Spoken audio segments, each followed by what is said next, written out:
The Battle of Inkerman was fought during the Crimean War on 5 November 1854 between the Allied armies of Britain, France and Ottoman Empire against the Imperial Russian Army. The battle broke the will of the Russian army to defeat the Allies in the field, and was followed by the siege of Sevastopol. The role of troops fighting mostly on their own initiative due to the foggy conditions during the battle has earned the engagement the name of the Soldiers' Battle. Prelude. The Allied armies of Britain, France, Sardinia, and the Ottoman Empire had landed on the west coast of Crimea on September 14, 1854, intending to capture the Russian naval base at Sevastopol. The Allied armies fought off and defeated the Russian army at the Battle of Alma, forcing them to retreat in some confusion toward the river Kacha. While the Allies could have taken this opportunity to attack Sevastopol before Sevastopol could be put into a proper state of defense,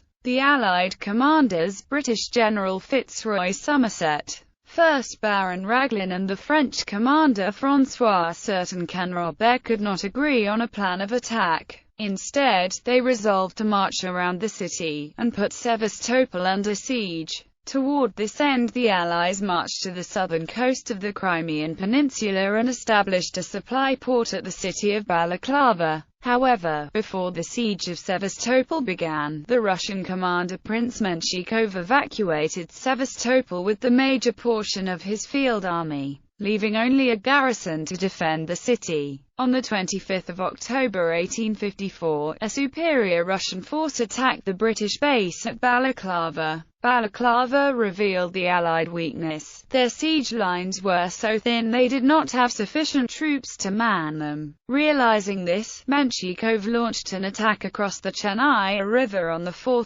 November 1854. Battle. Assault on 5 November 1854. The Russian 10th Division, under Lt. General F.I. Soimanov, launched a heavy attack on the Allied right flank atop Homan Hill east from the Russian position on Shell Hill. The assault was made by two columns of 35,000 men and 134 field artillery guns of the Russian 10th Division. When combined with other Russian forces in the area, the Russian attacking force would form a formidable army of some 42,000 men. The initial Russian assault was to be received by the British 2nd Division dug in on Home Hill with only 2,700 men and 12 guns. Both Russian columns moved in a flanking fashion east towards the British. They hoped to overwhelm this portion of the Allied army before reinforcements could arrive. The fog of the early morning hours aided the Russians by hiding their approach upon the British position. Not all the Russian troops could fit on the narrow 300-meter wide heights of Shell Hill. Accordingly, General Soimanov had followed Prince Alexander Menshikov's directive and deployed some of his force around the Karinaj ravine. Furthermore, on the night before the attack, Soimanov was ordered by General Peter A. Dannenberg to send part of his force north and east to the Inkerman Bridge to cover the crossing of Russian troop reinforcements under Lt.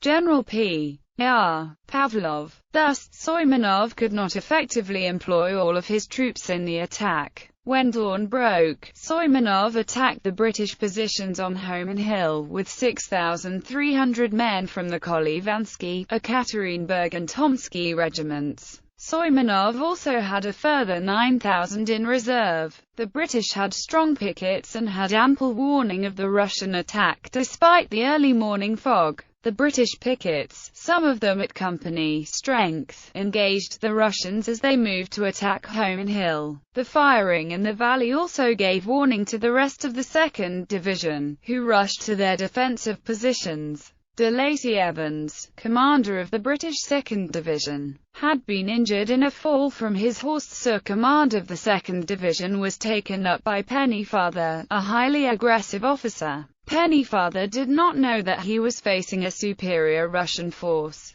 Thus, Pennyfather abandoned Evans' plan of falling back to draw the Russians within range of the British field artillery which was hidden behind Home Hill. Instead, Pennyfather ordered his 2,700-strong division to attack. When they did, the 2nd Division faced some 15,300 Russian soldiers. Russian guns bombarded Home Hill, but there were no troops on the crest at this point. The 2nd Division in action, the Russians in the valley. The Russian infantry, advancing through the fog, were met by the advancing 2nd Division, who opened fire with their pattern 1853 Enfield rifles, whereas the Russians were still armed with smoothbore muskets. The Russians were forced into a bottleneck owing to the shape of the valley, and came out on the 2nd Division's left flank. However, the rifled mini-A balls of the British rifles were proving deadly accurate against the Russian attack. As the Russians emerged from the bottleneck in the fog, they were mowed down by the British rifles.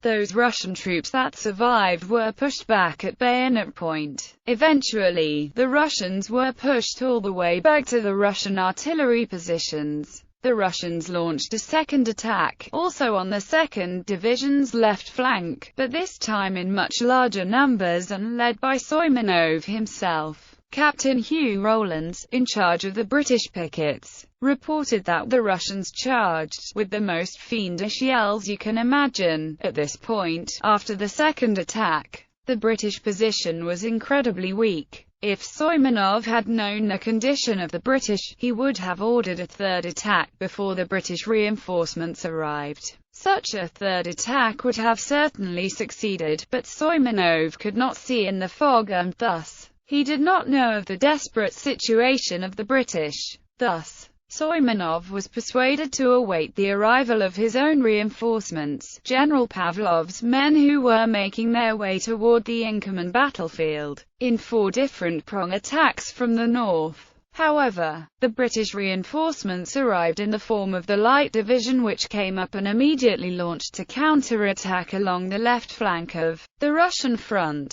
forcing the Russians back. During this fighting, General Soimenov was killed by a British rifleman. Russian command was immediately taken up by Colonel Pristovoitov, who was shot a few minutes later by enemy fire. At this point, Colonel Yuzhno Alexandrov assumed command of the Russian forces. Shortly after, Yuzhno Alexandrov was also killed in the withering British fire. At this point, no officer seemed keen to take up command, and Captain Andrianov was sent off on his horse to consult with various generals about the problem. The rest of the Russian column proceeded down to the valley, where they were attacked by British artillery and pickets, eventually being driven off. The resistance of the British troops here had blunted all of the initial Russian attacks. General Pavlov, leading the Russian second column of some 15,000, attacked the British positions on Sandbag Battery. As they approached, the 300 British defenders vaulted the wall and charged with the bayonet, driving off the leading Russian battalions. 5 Russian battalions were assailed in the flanks by the British 41st Regiment, who drove them back to the river Chernaya. Home Hill General Peter A. Dannenberg took command of the Russian army, and together with the uncommitted 9,000 men from the initial attacks, launched an assault on the British positions on Home Hill, held by the 2nd Division. The Guards Brigade and the 4th Division were already marching to support the 2nd Division, but the British troops holding the barrier withdrew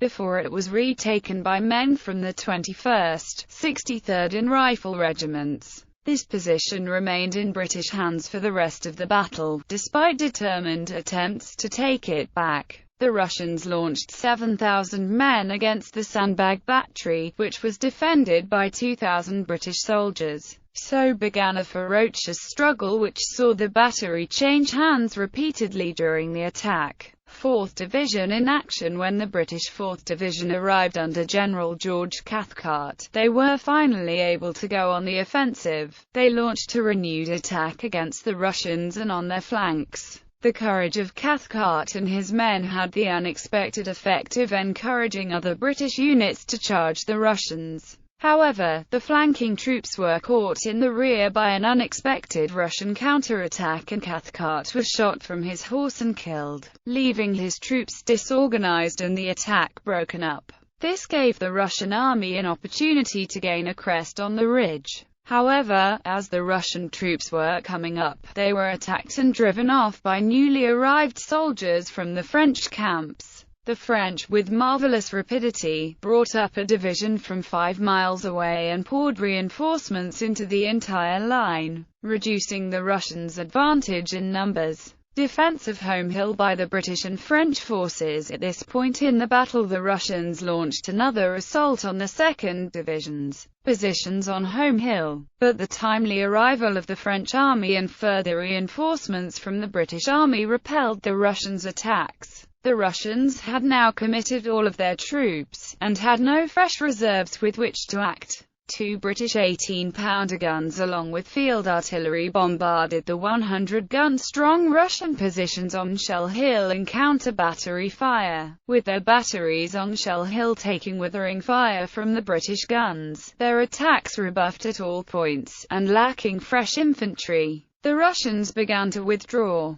The Allies made no attempt to pursue them. Following the battle, the Allied regiments stood down and returned to their siege positions. Aftermath. Despite being severely outnumbered, the Allied troops held their ground, becoming a marvel of each regiment's tradition and tenacity. The amount of fog during the battle led to many of the troops on both sides being cut off in battalion-sized groups or less. Thus, the battle became known as the Soldiers' Battle. The Russian attack, although unsuccessful, had denied the Allies any attempt at gaining a quick victory in the siege of Sevastopol and condemned the Allied armies to 2 terrible winters on the heights. Following this battle, the Russians made no further large-scale attempts to defeat the Allies in the field. Alexander Kinglake obtained the official casualty returns for the battle. By his account, Allied casualties were 2,573 British, of whom 635 killed, and 1,800 French, of whom 175 killed. Russia lost 3,286 killed within a total of 11,959 casualties.